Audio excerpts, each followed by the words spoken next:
The top 15 hacks for your new first home savings account is called FHSA, which I'm also calling the Renter's RSP. Okay, so this is the FHSA is a new type of account coming out in April 2023. So next month, it's going to be out. So you know about RSPs and TFSAs. This is the third one. It's a new one that's out, and it's worth knowing because for most people, this is going to be the best place to put your money. So you're probably going to put one here first. So time to learn how to do this. It's also the #1 way to save for a home if you're trying to save a down payment for a home. So, and there's lots of great uses. So if you've been watching our videos, so you know that I'm always looking at how do we get the very maximum benefit for everything. How do we get the maximum benefit?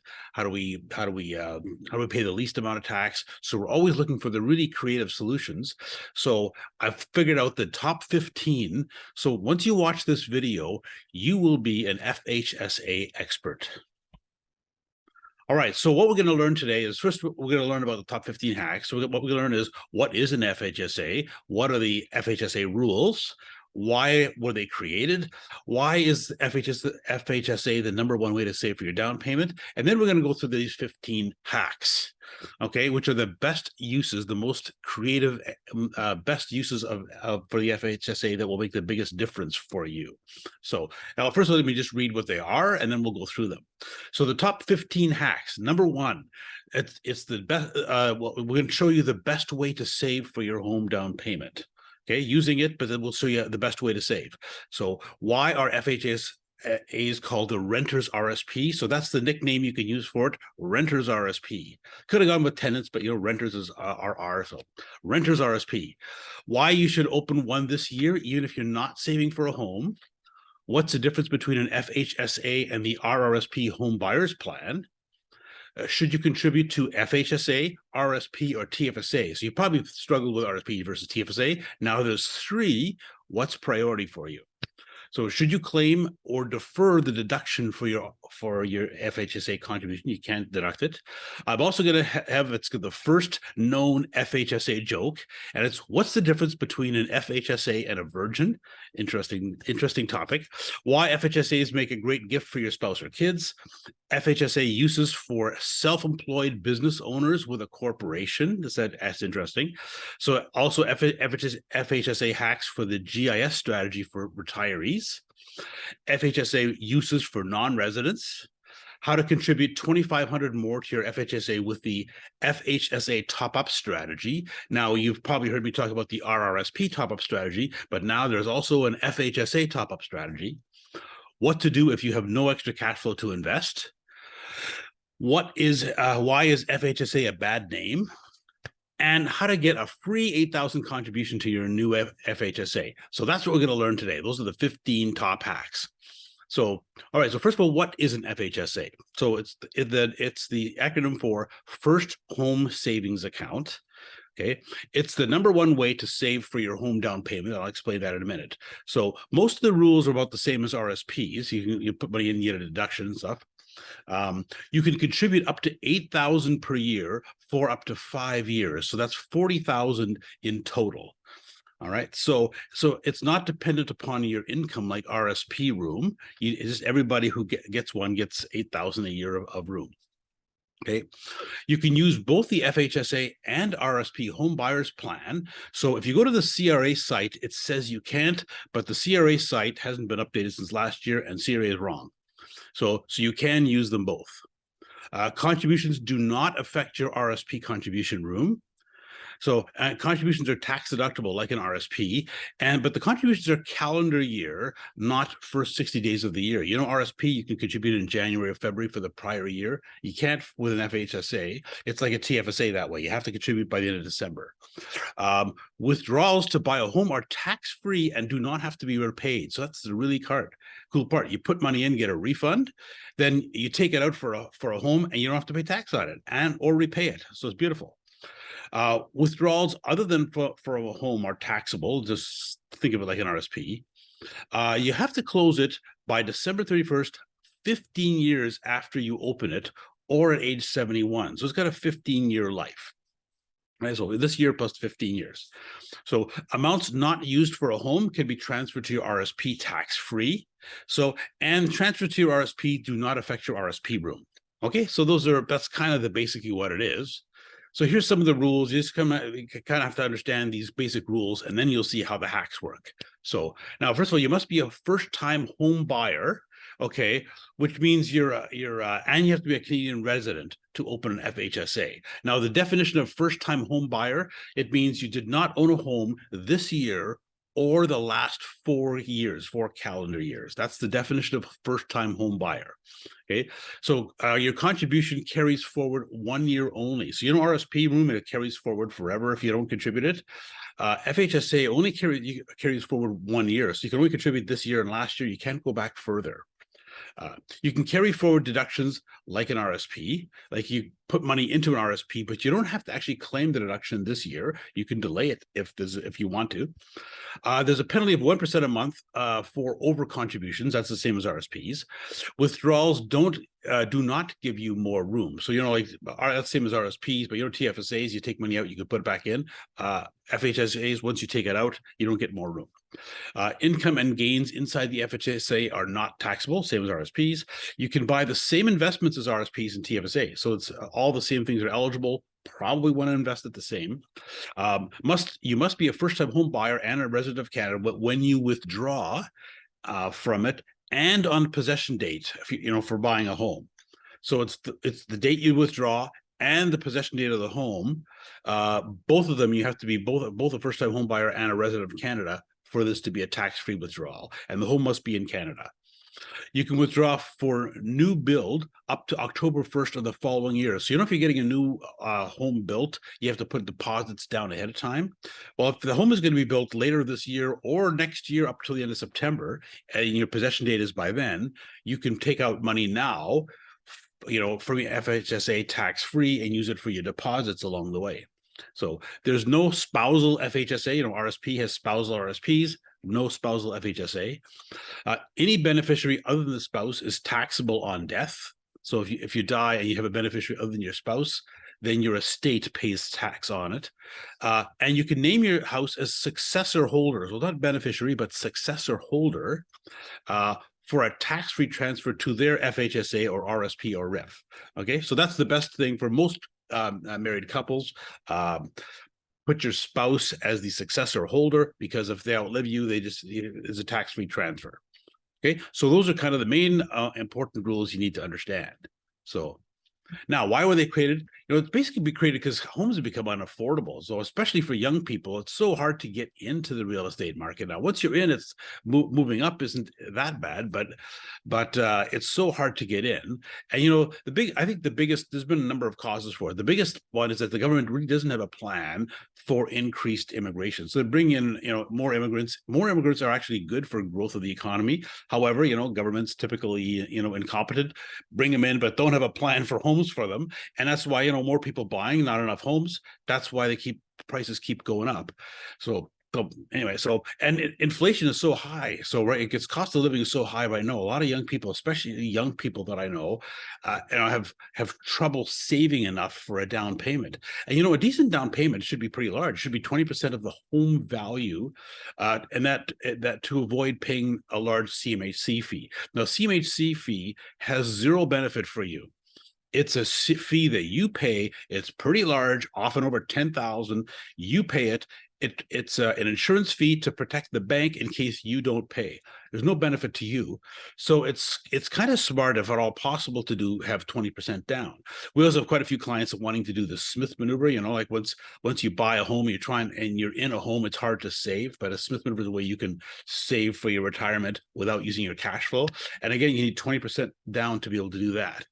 So to give you an example, depending on your city, 20% down, let's say a home is between 500,000 and 1 million. I know a lot of places it could be less than that, but if it's 500,000 to 1 million, depending on the city you're in, so 20% is between 100,000 and 200,000. So that's a fair amount. If you think you just get out of university, you get your starter job making 50 or 60, 70, 80,000 or something, and you're trying to pay your expenses and everything, you're trying to save up 100 or 200,000, it's going to be hard to do it. So the FHSA makes this quite a bit easier.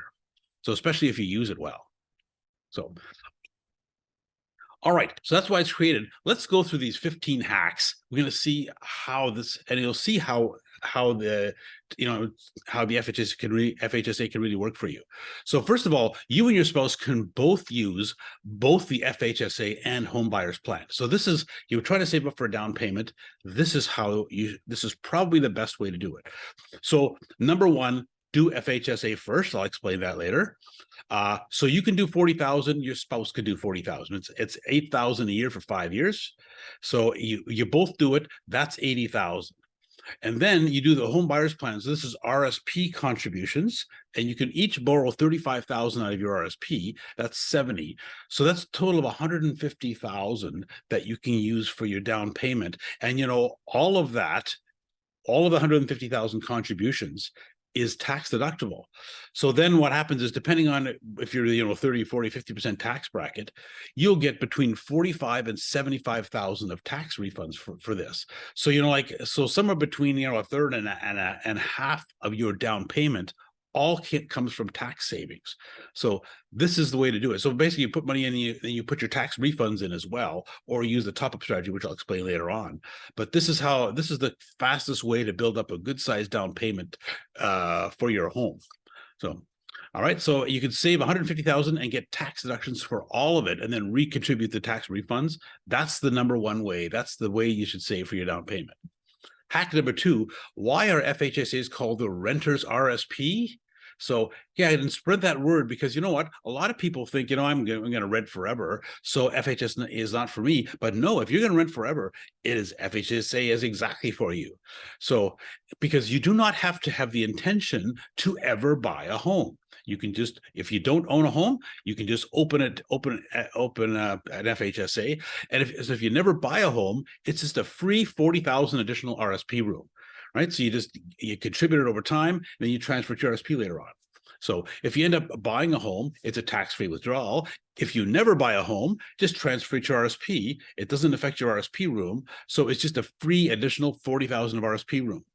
So most tenants should have an FHSA if their income is over 50,000.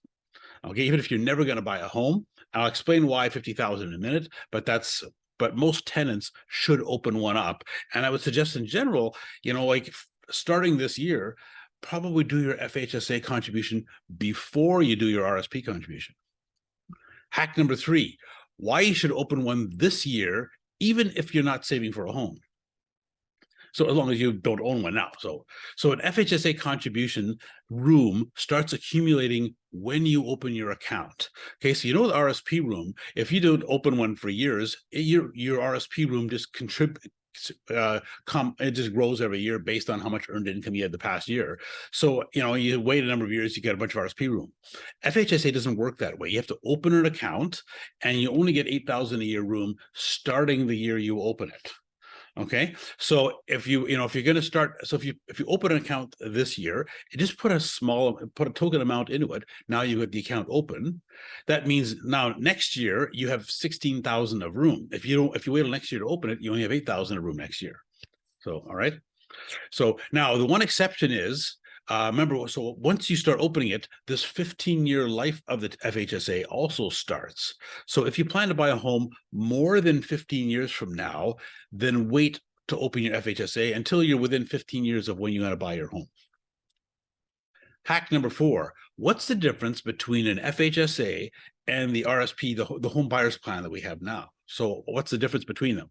So the big thing is FHSA, you do not have to repay a withdrawal for a home. Okay, so it's a tax-free withdrawal. You don't have to repay it. The home buyers plan, you have to repay the withdrawal for over 15 years. So you're just borrowing it from your RSP and putting it back in. But it's not. FHA is much better because you get it out tax-free. So, and if you do want to reinvest the money, you can reinvest it, TFSA or non-registered or something else, or you could put it in RSP, get a new contribution. So, if you plan to buy a home and will ever pay tax anytime in your life, FHSA is always worthwhile. So FHSA, you get a deduction to contribute, then it's a tax-free withdrawal. And let's say your income is so low, you're not even paying tax now. Contribute it, if you can, contribute it anyway. Just keep carrying forward the deduction. Somewhere down the road, 5 or 10 years from now, you're making a good income, and then you claim it then. So the home buyer's plan, if you don't need it, don't use it. So FHSA, it's always worth getting. Home buyer's plan, if you don't need it for your down payment, don't do it. So because you think, oh, I'm just getting money for free out of your RRSP, but you're not. So what happens is you lose the tax deferred growth you would have had in your RSP if you've left the money in there. Now, if you invest effectively, equity type investments, you're effectively borrowing at between 8 and 12% a year from your RSP for your home down payment. So, and meanwhile, if all it means is your mortgage, which would be a much lower rate than 8 to 12, it would be a bit smaller by borrowing it. It's not worth doing. So generally, home buyer's plan, only use it if you need it. FHSA, always use it if you're going to buy a home. Hack number 5, should you contribute to FHSA, RRSP, or TFSA? So you've always thought of, should you do RRSP or TFSA? Lots of articles about that. Now there's 3 of them. Which one should you do first? So now the key difference is your marginal tax bracket today versus what it's going to be whenever you withdraw it. So because all 3 of them go tax deferred or tax free, right? So the only difference between them, and you can have the same investments, the only difference is the tax refund you get or don't get when you put it in, and the tax you pay or don't pay when you take it out. So now you think, well, I know you could look up your TFS,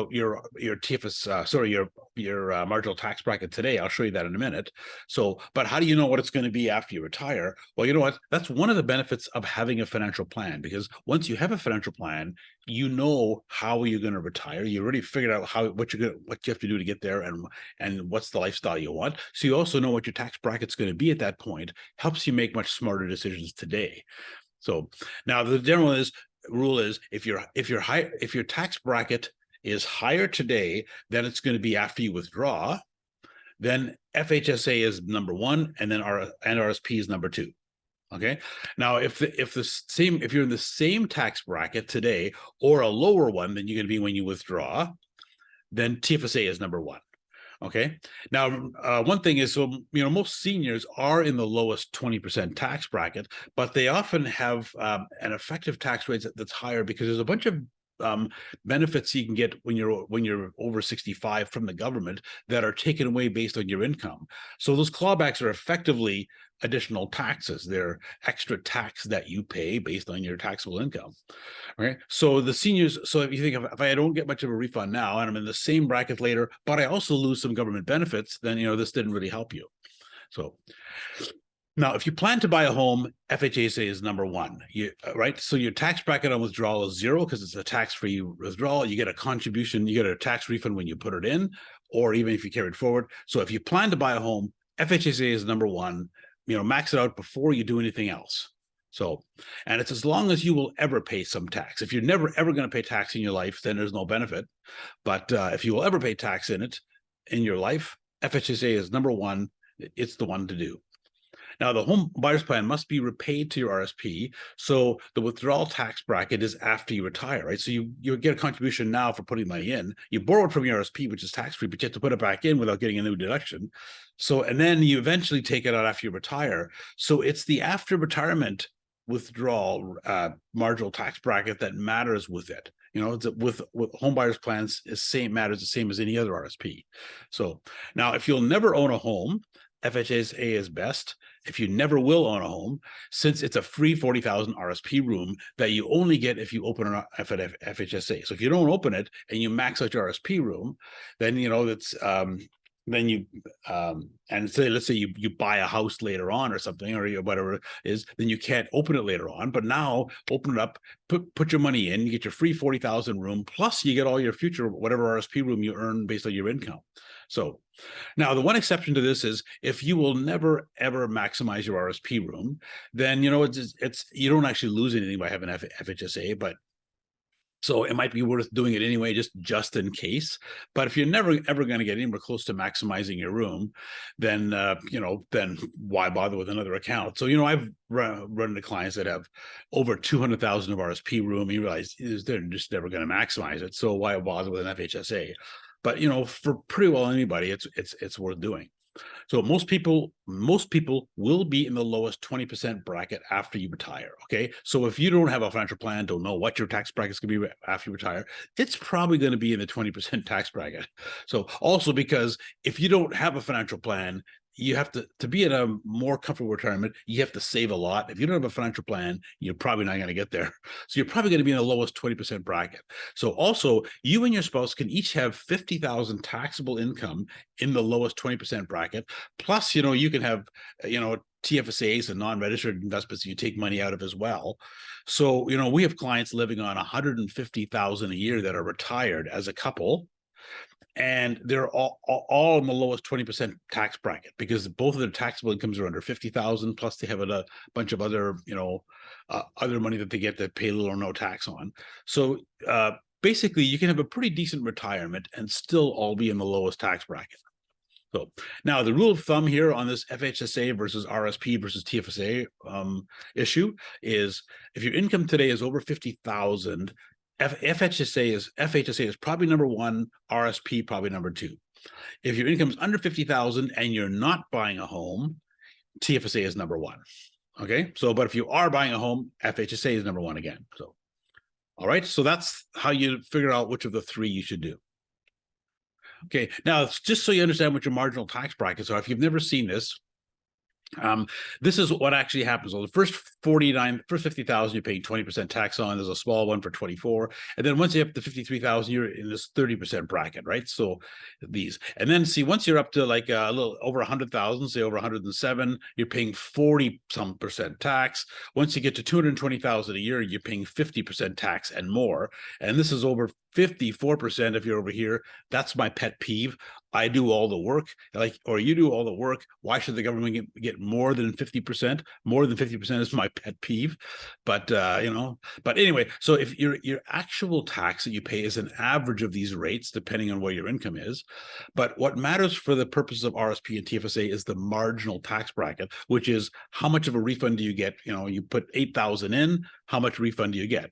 And so, for example, if you're in your starter job, if your income is 80,000, by putting 80,000 in, you put by having an income of 80,000, you put 8,000 in your FHSA, your taxable income goes down from 80 to 72. Well, all of that's in this bracket, so you're going to get 30% of that 8,000 back. That's $2,400. So that's how you figure out how much of a refund you're going to get. And also, once you know your marginal tax bracket here after you retire, this is how you figure out which between FHSA, RSP, and TFSA is best for you. All right, hack number 6.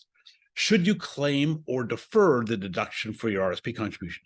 So the thing is, a lot of people don't know this, and this is true with RSPs as well. You do not have to deduct your contribution in the year you contributed. You can put the money in, just carry forward the contribution to a future year if it's beneficial for you. So now you can defer it as long as you want. You can defer it forever. Obviously, you don't want to defer it forever, but there's no limit to it. If your taxable income is less than 50,000, this is where you may want to do it. Your taxable income is less than 50,000. You are in the lowest 20% tax bracket. If you expect to earn more than 50,000 within 5 years, it's probably best to delay your deduction and then get a 30% tax refund. Okay. Now I say within 5 years because you think, well, you know what? Would you rather get 20% today or 30% next year? Well, I'd rather get 30% next year. But what if it's 10 years from now? No, then I'd rather get 20% today. And you just do the math and say, assuming most of my advice is based on growth focused investors. So if you're making 8 or 10% a year on your money, then if it takes 5 years before you're in a 30% tax bracket, you're better off getting your 20% refund today. All right, so here it is, the first FHSA joke. What's the difference between an FHSA and a virgin? You can get it back. So you can become a first-time home buyer again, by not owning a home for 4 calendar years. So you can get it back. You can own a home and then sell it, not a home for 4 years. You're a first-time home buyer again. So now you can't do that with virgin. Now, somebody pointed out to me that lots of virgins get it back by lying. I said, okay, so you can get it by lying, but you can't really get it back. So, but you sell your home in 5 years, you can open up a new FHSA. So if you think about it, if you're moving around, let's say that you've got a home already, but then you're going to be moving around for a while or traveling a bit, you're going to be away for a while. So then, yeah, sell your home, wait the 4 calendar years, then you can open up an FHSA and start saving again. Again, it's a tax-free withdrawal, right? So nice little benefit.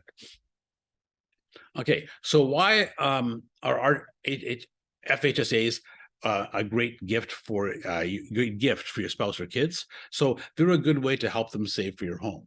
Now, so you can give you can gift a contribution to your spouse, and you may not know this, but there's attribution rules in the Tax Act that if you give money to your spouse and they invest it, the income on it is taxed back to you.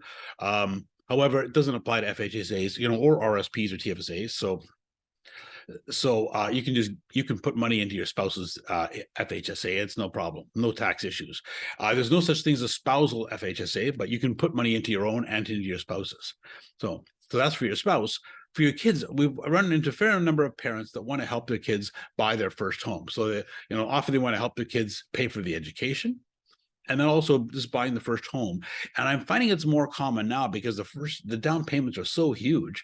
And like if your kid has to save for 10 years to get their first term and live at home with you for 10 more years just to save up enough down payment, well, maybe you could help them with it.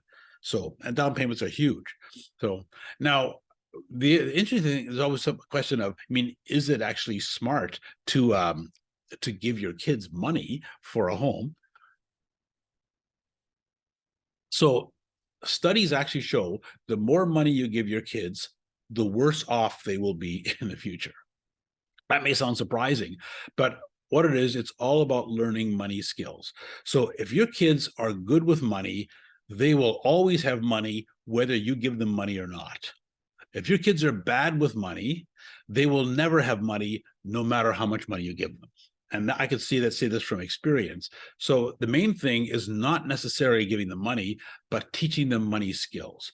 So if you're going to give your kids some money, my recommendation is there's lots of different ways to do it, but do it in a way that teaches them some money skills. So a good way to do it is match their contributions. So tell them, look, it's $8,000 for a FHSA contribution.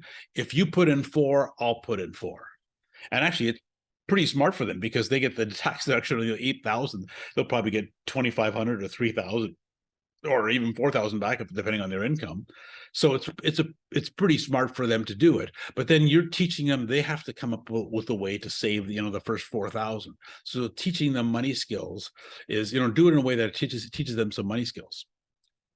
Hack number 9, FHSA uses for self-employed business owners with a corporation. So we have quite a few clients that have a business and own a corporation, and there's some special tax planning. I'm also a CPA. We help them plan for all this, and we often see ways of doing it that most accountants don't.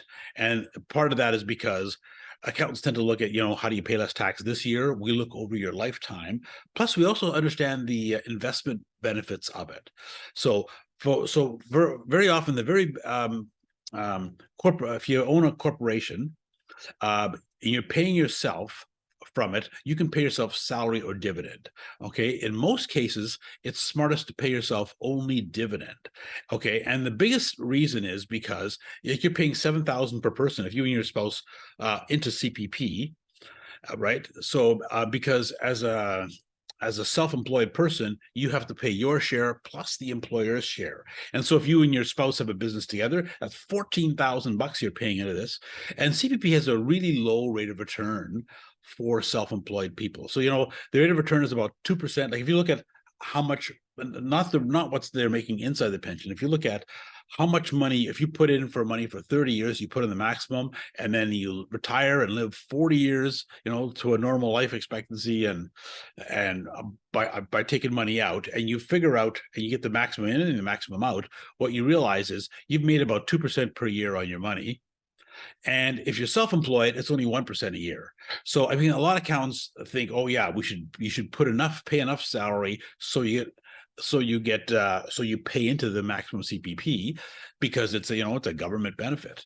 So, but it's not. It's a really low return government benefit. So if you're a decent investor at all, then it's better to pay yourself dividends. You get no CPP. You pay nothing in the CPP. All right. So, however, the other problem with it is if you pay yourself dividends only, you also don't get RSP room.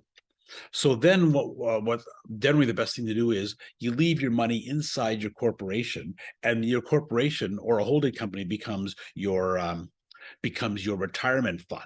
Okay.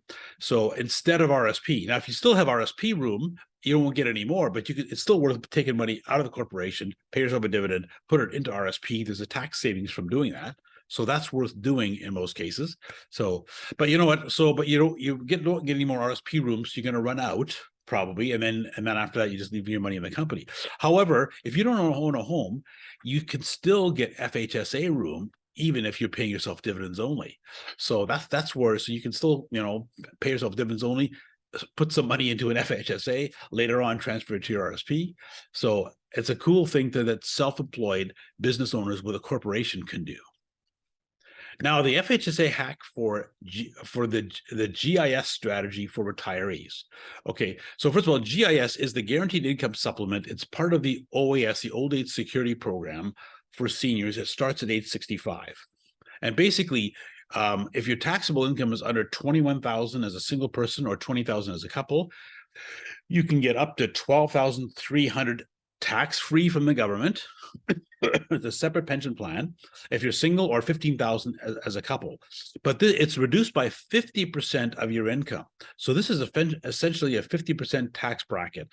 So that's 50% that clawback, plus you might get a TFSA, plus it's on top of income tax, plus you might have a GST clawback. And so the highest taxed seniors, highest taxed Canadians are low income seniors, like seniors who have an income of less than 20 or 30,000 a year.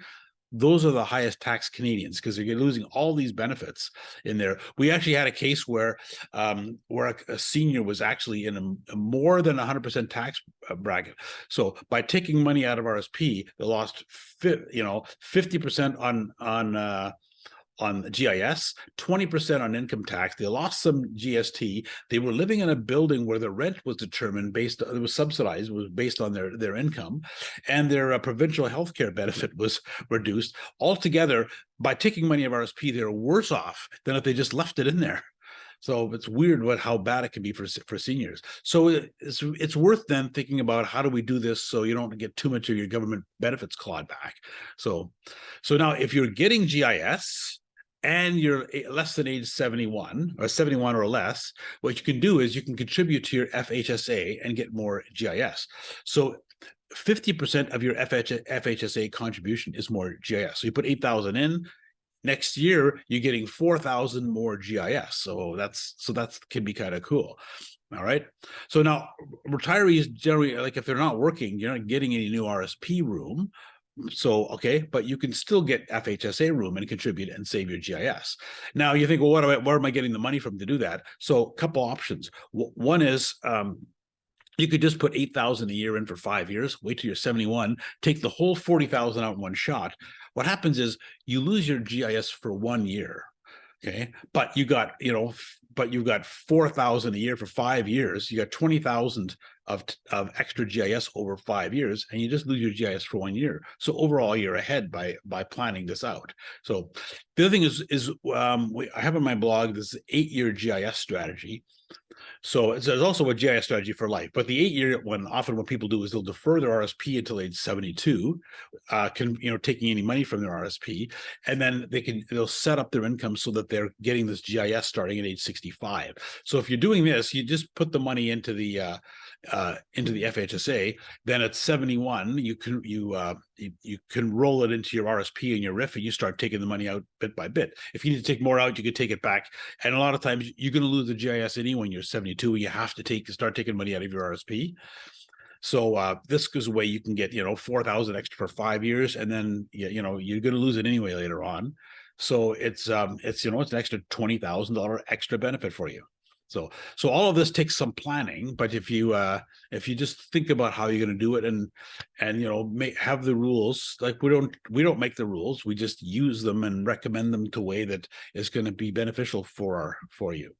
So now FHSA uses for non-residents. Now you're thinking, how could it benefit a non-resident? But so here's the idea: is you can contribute if you have an FHSA. You can contribute as a non-resident. So let's say you're living here in Canada. You know what? You're going to be an expat. You're going to go live in a different country for a few years, and then you're eventually going to come back. So what you do is, while you're here, open up an FHSA, even if it's just a token amount, so that it's open. Okay, so then you sell your house, all right, or basically you sell your house. Actually, you got to be a first-time home buyer anyway. So, but actually, let's say if you have a home now. I guess you gotta be able to open up an FHSA from somewhere. So, but if you leave for a number of years, when you come back, then so you can open one while you're a resident in Canada, leave the country for a number of years, but while you're away, just keep contributing. So you can still put the 8,000 a year in, but you just carry forward all your deductions because you probably have no Canadian income at the time to deduct it against. So then when you move back to Canada, you've got your FHSA with all this money saved up, plus you've got 40,000 of income tax deductions that you can claim. So now this is not going to, you got to plan this, that it's got to be able to work, that you actually are a first-time home buyer and can open one before you leave. But there are cases if you're the right fit, this could be a really great benefit for you. So so you can become a first-time home buyer again if you don't own a home for at least 4 calendar years, if you remember the jokes. All right, so if you leave, so that can be 4 years where you're you're not living in Canada, as long as you don't own a home over there either. So, all right, hack number 12: how to contribute $2,500 or more to your FHSA with the FHSA Top-up Strategy. Now, I've talked in the past about the RRSP Top-up Strategy. So we have FHSA Top-up Strategy works the same way. So here's basically what you do is, so you put $5,500 cash in a year. So this is assuming you're in a 30% tax bracket. So let's say you've just got your starting job. Okay, that would be $460 a month. So you put $460 a month into your RSP, in your FHSA from January to December. That's $5,500. Then what you do is in December, so you get a credit line, an unsecured credit line. If so if you don't own a home, you're just starting on a job, get a starting credit line. It's good to have one anyway as an emergency fund. Use it only for real emergencies or uses like this. But then what you do is you get this credit line. In December, you take $2,500 out of the credit line and you contribute to your FHSA. Now you've got 8,000 in there. Okay. Now you get your tax refund. You can do it in March. You get your refund. If you're in a 30% tax bracket on 8,000 contribution, you get your $2,500 back, pay the credit line back. And so you've only put in $460 a month, but you've got $8,000 in your FHSA. All right. Now, if your income is over 100,000, you're in a 40% tax bracket. So then you only have to put in 5,000, not 5,500, do a top up of 3,000. If your income is over 220,000, you're in the 50% tax bracket. So then you only have to put in 4,000 and you get a top up of the top up that you borrow is 4,000. All right. So bottom line, this is an extra 2,500, between 2,500 and 4,000 contribution that's not coming out of your cash flow. Helps you save up your down payment more quickly. So hack number 13, what to do if you have no extra cash to invest. So I'm trying to save up some money for a home. I don't have any extra cash flow. But if you have money in a TFSA or some other non-registered investments, the FHSA is almost definitely better for you. So just take 8,000 of your TFSA, put it in your FHSA. So, all right. So it's probably better, and because now you get a tax deduction for it. right? Which you can maybe carry forward, and it's useful for buying a home later on. All right. So also, if you have non-registered investments, when you contribute them to your you got to sell them and put them in your TFSA. You might trigger some capital gains tax, but your deduction is going to be more than that for sure. So so that's why it's worth taking money from TFSA and non-registered, put it into your FHSA. Hack number 14. Why is FHSA a bad name? And the reason is it's the first home savings account, but it should not be a savings account. You should be saving it's over a number of years, so at least 5 years probably if you're getting the maximum of it, and maybe longer. So it's important to get some reasonable growth based on it. And I have the same problem with the TFSA, tax-free savings account. It should not be a savings account. It should be an investment account. Okay, so think of it as the first home investment account. It's a much better way to think of it. That would be a much better name. So, and I just want to show you why this is worthwhile. So I've done talks before about why it's important to have a growth mindset. So people with a growth mindset live much better, retire much more comfortably than people without. So in fact, really, if you're saving for retirement, you really cannot retire comfortably without this growth mindset. And I've got videos that have shown that. But I'll give you an example. Let's say you're just buying a balanced portfolio. So it's not even a savings account. You're just buying a balanced portfolio. You put money into an FHSA, you're getting 5% a year. So you put in $8,000 a year for 5 years. And then you wait another 10 years, before it's done and to use it, you've got, 79, basically $80,000 a year. But if you're invested in an equity portfolio, so basically the worst 25-year calendar gain in the S&P 500 since in the modern stock market the last 80 years has been 8% a year.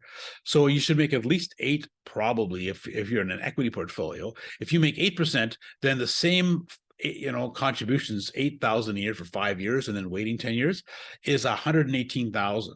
So just by investing with a bit more growth, you've got 30,000 more for your down payment. If your spouse also does it, that's 60,000 more. So it's a really big difference that this can make. And you think, well, you know what if the market's down? Well, the stock market has been up 90% of the time in 5-year periods in history. So it's most likely going to be up. And also, bear markets are usually short. They're usually less than a year. So even if the market is down, almost for sure, if you wait 1 year to buy your home, it'll be back up again. So if you can do a little bit of planning, you can have a really high chance that this is that you will be up. Plus, on average, you'd be up, 30,000 higher at the end of 15 years, and quite possibly more if you invest more effectively. So now to do this, you have to have a higher risk tolerance. And a lot of advisors and banks will tell you your risk tolerance is who you are, but it's you go there, they fill out a questionnaire and they say, that's why you are a moderate risk tolerance. That is not true. So risk tolerance is a learned skill. You can learn to have a higher skill. So let me define what it is. Risk tolerance is the ability to do nothing when your investments go down. That's all it is. So doing nothing isn't that hard. You've probably been able to do that, right? So, because what happens is if you have a human gut, when your investments go down, you panic and your gut is telling you to sell. And some people say, my gut is smart. Well, if your gut is a human gut, it's bad at investing. All right. So we learned this fight or flight, and that's what we've all been, raised with over thousands of years.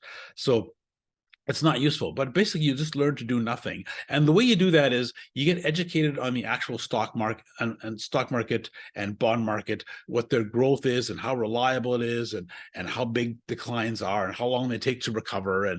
And so when you get educated on it, then you realize, you're not going to lose all your money. It's going to go up a lot over the long term. It's going to fluctuate in between, but it'll go down sometimes, but it'll come back usually within a year or two.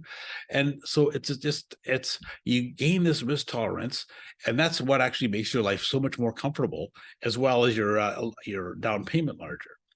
So now, just to show you what risk is. So people talk about risk of investments as the standard deviation. Now, standard deviation is a statistical measure. It measures uncertainty of returns. Okay, but think of it as a picture of risk. So this is stocks versus bonds versus cash. So stocks are definitely more risky over 1 year and 2 year and 3 year periods. But over 5-year periods, you see they're not that much more risky than bonds, but they have a much higher rate of return, right? 10 years, barely no difference. And so the surprising thing is, if you're in for 20 years, they're actually lower risk. So, 15 years is somewhere between those. If you have FHSA for the full period of time, its stocks are really no more risky than bonds are, or they're just as predictable over that period of time. And that's because bonds often get killed by inflation. So, and stocks tend to recover from inflation. And also want to show you this. So this is what happens with the stock market. Down 26, up 85%, down 17, up 81%. And so you see, on average, what happens is the market's up 130% over 4.5 years, and then down 28% over 9 months. So now these declines, almost all of them are less than a year, and then we're back up again. So if you need to take money out, and if you are able to just wait 1 year, you will probably recover most or all of your decline in that period of time. So you don't have to be that worried about them. And it's, you're giving up a lot of growth by not investing for growth and not having a growth mindset. All right, so that's why investing, you should use it as your first home savings investment account. Hack number 15, how to get a free 8,000 contribution to your FHSA. So Fidelity Investments is offering a contest. All you do is enter, and you get a free 8,000. You get entered to win a free 8,000 contribution. You can get to it. Just go to edrempel.com/free FHSA. Just fill in the information. It won't take you 10 seconds to do it. So now, and once you're there, if that's not where you want to have your investments, you can move it somewhere else. So, but Fidelity is a pretty good place to do it. So I'm not connected with Fidelity anyway. I just thought, oh, it's a good way with that you can enter and possibly get your FHSA contribution for this year done. So enter today. This goes up until the end of April, up till April 24th. That's when the draw happens. So if you don't win after that, then I guess you got to make your contribution on your own. But so it's just a thought on how we can get the free extra 8,000. All right, so thanks for listening. So let me just tell you what we learned today. So what we learned is we learned what is an FHSA, what are the main tax rules, why have they been created, why is the FHSA the #1 way to save for your down payment, and we went through the 15 hacks, the best uses for your FHSA. And just as a quick review, the hacks are so it's the best way for you to save for your home down payment, why our FHSA is called the renter's RSP, why you should open one this year even if you're not saving for a home, what's the difference between an FHSA and the RSP home buyer's plan, should you contribute to FHSA, RSP, or TFSA? You know the answer now. Should you claim or defer the deduction for your FHSA contribution? What's the difference between an FHSA and a virgin? That's the first FHSA joke. Why FHSAs make a great gift for your spouse or kids. The FHSA uses for self-employed business owners with a corporation. The FHSA hack for GIS strategy for retirees. FHSA uses for non-residents. How to contribute $2,500 more to your RSP with the FHSA Top-up Strategy. What to do if you have no extra cash flow to invest, why is FHSA a bad name, and how to get a free 8,000 contribution to your new home. So now that you know all this, you are now an expert in FHSA and one of the most knowledgeable Canadians on them. So, all right, well, thanks for listening. My name again is Ed Rempel. My blog is called Unconventional Wisdom. Also, I have a YouTube channel called Unconventional Wisdom, and I'm about to open a podcast called Unconventional Wisdom Podcast with Ed Rempel. Stay tuned. It'll be live within a few weeks. Or less. So my blog is #1 in Canada for a financial planner. YouTube channel is growing quickly, and I've got a lot of requests for a podcast. So I think that should all be really cool. If you're interested in possibly working with us, there is no pressure on this at all. Like a lot of times people don't really know, like, is this worthwhile or not? So go to my blog. You can request under contact. You can request a free 30-minute consultation. And basically, you just talk to one of our advisors and tell us what you're looking for, and we can just see whether or not we're a fit to work together. We have no pressure on this at all. We're just trying to help you and see is it worthwhile for you. We don't want to have clients that don't benefit from it. So, and also would appreciate if you like and subscribe to my blog and YouTube channel, and also to the podcast when it opens up. So if you do that, all that means, we don't market in any way. All that means is I'm trying to do a new talk every Thursday, and you'll get them sent directly to your email. The podcast for the first 6 months or so, I plan to do 2 a week, every Tuesday and every Thursday, to catch up on a bunch of past ones. So if you subscribe, all that means is you're going to get these sent directly to your email each week. Thanks again for listening, and talk to you next week.